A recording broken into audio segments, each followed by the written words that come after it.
Atlantic ও Arctic মহাসাগরের মাঝে অবস্থিত বরফে ঢাকা নির্জন দ্বীপ গ্রিনল্যান্ড বর্তমানে বিশ্ব রাজনীতির কেন্দ্রবিন্দুতে পরিণত হয়েছে।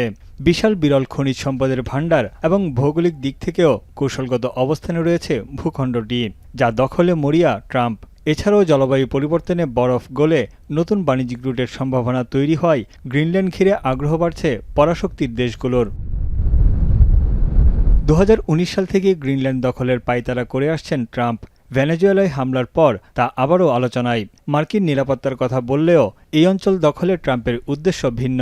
সামরিক অভিযানসহ যেকোনো উপায়ে ভূখণ্ডটি দখলের চেষ্টা করে যাচ্ছেন মার্কিন প্রেসিডেন্ট। এবার হোয়াইট হাউস জানিয়েছে অঞ্চলটি কেনার প্রস্তাব নিয়ে জোরেশোরেই আলোচনা চালিয়ে যাচ্ছেন Trump. Well, that's something that's currently being actively discussed by the president and his national security team. And I would point out that the acquisition of Greenland by the United States is not a new idea. This is something that presidents dating back to the 1800s have said is advantageous for America's national security. আগামী সপ্তাহে Greenland ইস্যুতে ডেনমার্কের প্রতিনিধিদের সঙ্গে বৈঠকের কথা জানিয়েছেন মার্কিন পররাষ্ট্রমন্ত্রী মার্কো রুবিও। বলেন, এই অঞ্চলকে মার্কিন নিরাপত্তার জন্য হুমকি মনে হলে সেটি সামরিক উপায়েই মোকাবেলা করতে হবে। এদিকে ট্রুথ সোশ্যালে ট্রাম্প জানান, নেটোর পাশে আছে যুক্তরাষ্ট্র, কারণ যতদিন মার্কিন সমর্থন থাকবে ততদিন রাশিয়া ও চীন এই জোটকে ভয় পাবে। গ্রিনল্যান্ড কখনো বিক্রির জন্য ছিল না এবং কখনো বিক্রি হবে না বলে প্রতিবাদ জানিয়েছে গ্রিনল্যান্ডবাসী। ট্রাম্পের পদক্ষেপকে অযৌক্তিক এবং পাগলামি বলছেন ডেনমার্কের বাসিন্দারা। Trump just wanting to take over Greenland is absurd.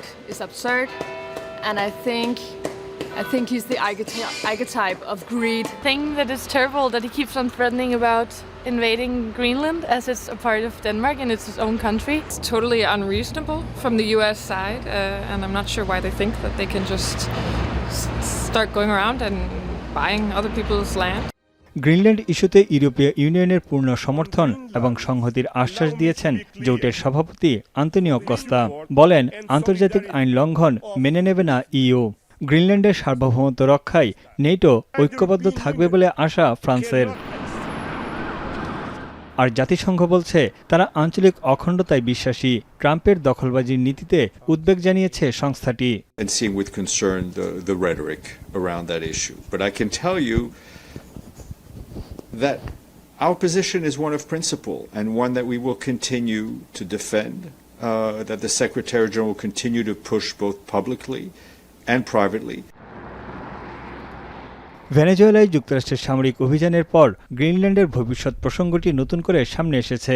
মার্কিন পররাষ্ট্র মন্ত্রণালয়ের এক মুখপাত্র জানিয়েছেন, যুক্তরাষ্ট্র দীর্ঘস্থায়ী বাণিজ্যিক সম্পর্ক গড়তে আগ্রহী, যা মার্কিন নাগরিক ও গ্রিনল্যান্ডের জনগণের উপকারে আসবে। তানভীর জনি, এখন বিশ্ব।